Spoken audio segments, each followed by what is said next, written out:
그냥 단순하게 이 매매와 전세가의 차이가 작다, 투자금이 적게 들겠다고 생각을 하고 사게 되면 낭패를 볼 수가 있습니다.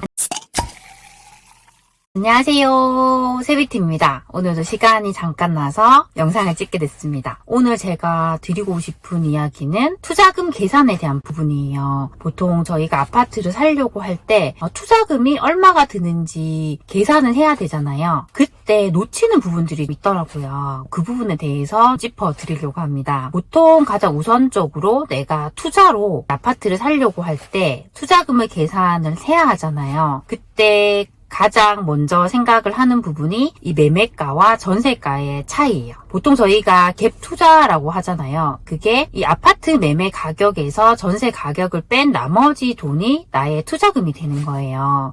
그렇게 하는 이유는 우리가 이걸 사서 전세를 맞춰서 그 전세 보증금을 받아서 매도자에게 지급을 하게 되잖아요. 그래서 전세 보증금이 들어오기 때문에 우리에게는 그 나머지 돈만 필요하게 된 거예요. 예를 든다면 매매가가 만약에 3억이라고 해요. 이곳이 전세를 2억에 맞출 수 있는 곳이에요. 그러면 이 3억에서 2억을 뺀 1억이 나의 투자금이 되는 거예요.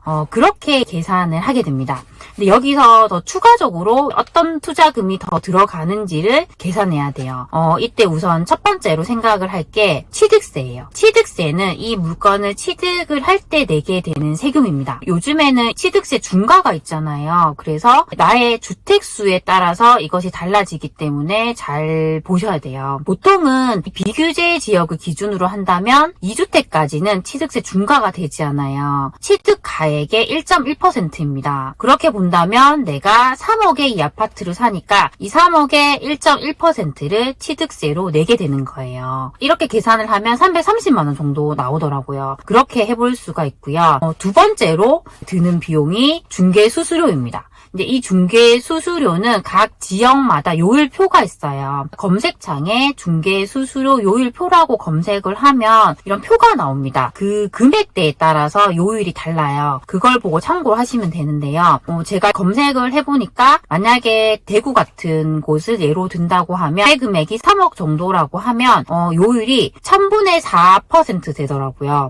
그래서 이것을 매매가에 곱해주게 되면 대략적으로 120만 원 정도 중개수수료가 나가게 됩니다. 이 중개수수료를 많은 분들이 많이 깎으려고 하잖아요. 저는 웬만하면 중개수수료는 깎지 않고 항상 이제 소장님께서 얘기해주신 금액 그대로 드리고 있어요. 그렇게 하는 이유는 소장님에게 있어서 소득은 중개수수료가 되는 거잖아요. 그걸 제가 깎으면 그만큼 이제 수익이 줄어드는 게 돼요. 저는 좋은 소장님과는 이렇게 인연을 쭉 길게 이어가는 게 저에게 있어서도 정말 좋다고 생각을 해요. 저는 전국을 베이스로 투자를 하다 보니까 제가 직접 그곳에 못 가는 경우도 많아요. 그런데 이렇게 소장님하고 관계를 잘 해놓으면 웬만한 건 소장님께 부탁을 하면 다 처리를 해주시더라고요. 그렇게 관계를 잘 유지할 수 있었던 것에는 제가 중개수수료를 깎지 않았던 것 때문인 것 같아요. 저는 웬만하면 깎지 않았으면 좋겠다는 말씀을 드리고 싶었습니다. 세 번째는 법무사비와 등기 비용입니다. 우리가 소유권을 나에게로 이전시켜야 되잖아요. 잔금일날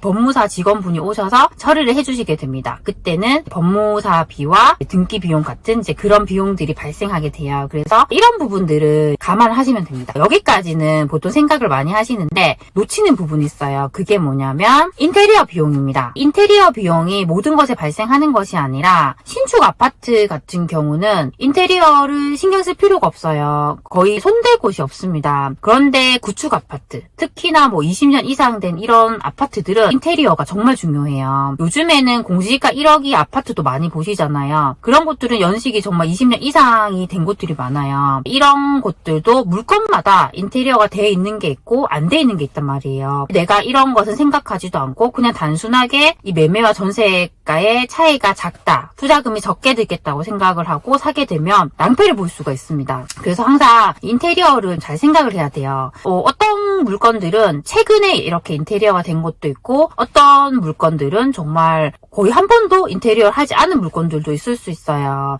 그래서 그런 부분들은 저는 웬만하면은 계약을 하시기 전에 꼭 꼼꼼하게 집을 보시는 게 좋을 것 같아요. 제가 예전에 집을 봤는데 그곳이 거의 10년 이상 된 구축이었어요. 그렇게 10년 정도만 돼도 여기저기 수리할 곳이 정말 많더라고요. 그곳 같은 경우는 제가 가보니까 베란다가 이렇게 부풀어 있었어요. 그게 원래부터 하자가 있었다고 하더라고요. 벽지나 장판 같은 것들도 다 교체를 해야 되는 부분이 있었어요. 20년 이상이 된 곳들은 수리할 곳이 더 많습니다. 그런 곳들은 싱크대, 화장실에 있는 변기, 샤시 같은 것들도 기본적으로 다 교체를 해야 돼요. 인테리어 비용을 대략적으로 이렇게 알아보니까 거의 2천만 원 이상 되더라고요. 요즘에는 인테리어 비도 예전보다 많이 올랐어요. 그래서 내가 만약에 이 아파트에 대한 투자금을 2천만 원 정도 생각을 했는데 인테리어 비용이 추가적으로 2천만 원 더 들 수 있단 말이에요. 저는 그런 부분들을 놓치지 말고 잘 보셔야 할 것 같습니다. 웬만하면 이런 구축 아파트 같은 것들은 매물의 호가가 아무래도 인테리어가 돼 있는 물건들이 더 비싸게 나올 거예요. 그래도 이런 것들을 매수하는 게 저는 훨씬 좋을 것 같습니다. 우리가 전세를 맞출 때도 전세 들어오려는 분들이 웬만하면 인테리어가 돼 있는 곳을 더 우선적으로 본단 말이에요. 요즘에는 전세 거래도 잘 안 되는 곳들이 많이 있어요. 그래서 경쟁력을 가지려면 인테리어가 되어 있는 곳을 우선적으로 매수를 해서 보는 게 전 더 좋다고 생각을 합니다. 또 하나 더 덧붙여 말씀드리면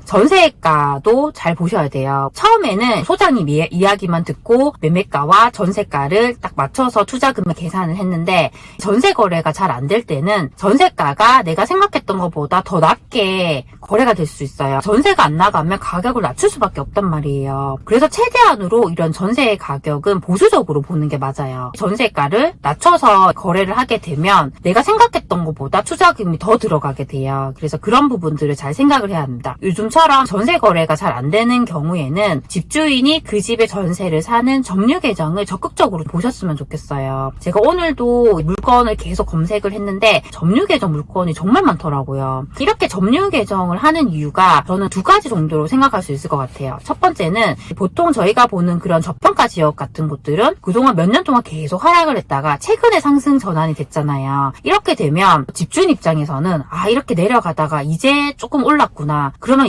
지금이라도 내가 빨리 집을 팔아야겠다. 이렇게 생각하는 분들이 분명히 있어요. 저도 예전에 살던 집이 가격이 계속 떨어지니까 어떻게든지 거래가 될 때 빨리 팔고 싶은 마음이 생기더라고요. 당장 빨리 팔고는 싶은데 갈 곳이 없는 분들은 그러면 그렇게 집을 알아볼 동안 내가 그냥 내 집에 편하게 살자. 이렇게 생각을 하고 점유 계정으로 하는 것 같아요. 두 번째는 세금 때문이에요. 아무래도 집이 두 채, 세 채 되시는 분들은 세금 때문에 어떻게든지 하나라도 빨리 정리를 하고 싶단 말이에요. 그런 분들은 이렇게 팔고 그래도 내 집에 사는 게 편하니까 내 집에 전세를 살려고 하는 것 같습니다. 그래서 이 점유 계정 물건들은 딱 우리가 사는 시점에 매매가와 전세가가 확실하게 정해져요. 집주인이 내가 얼마에 전세를 살겠다고 얘기를 해준단 말이에요. 새로 전세를 맞춰야 하는 물건 대비해서는 확실하게 투자금이 정해지기 때문에 저는 이런 것들을 보셨으면 좋겠습니다. 최근에 제가 아시는 분도 점유 계정이 물건을 매수를 하셨는데요. 그분 같은 경우는 거의 투자금이 2천만 원 정도 드셨어요. 여기에 추가적으로 아까 말씀드린 취득세나 복비 같은 게 더 들 수는 있어요. 그런데 이곳 같은 경우는 연식도 그렇게 오래되지 않았어요. 그래서 수리비 같은 건 거의 안 들겠더라고요. 이런 물건들도 있으니까 충분히 계속 내가 많이 알아보고 발품 판다면 잘 찾을 수 있을 것 같습니다. 오늘은 투자금을 어떻게 생각해야 하는지에 대한 제 생각을 좀 말씀드렸어요. 항상 전세가는 보수적으로 보셔야 되고 구축 아파트를 보실 때는 추가적으로 인테리어 비용이 더 들 수 있다. 전세 거래가 잘 안 될 때는 점유 계정인 물건들도 충분히 고려할 수 있다. 이런 점을 말씀을 드리고 싶었습니다. 항상 투자에 있어서는 이렇게 꼼꼼하게 하나씩 잘 체크를 하시는 게 중요한 것 같습니다. 그런 걸 잘 챙기셔서 꼭 좋은 투자를 하셨으면 좋겠습니다. 오늘도 이렇게 제 영상을 시청해 주셔서 정말 감사드립니다. 그럼 다음 시간에 만나요. 안녕.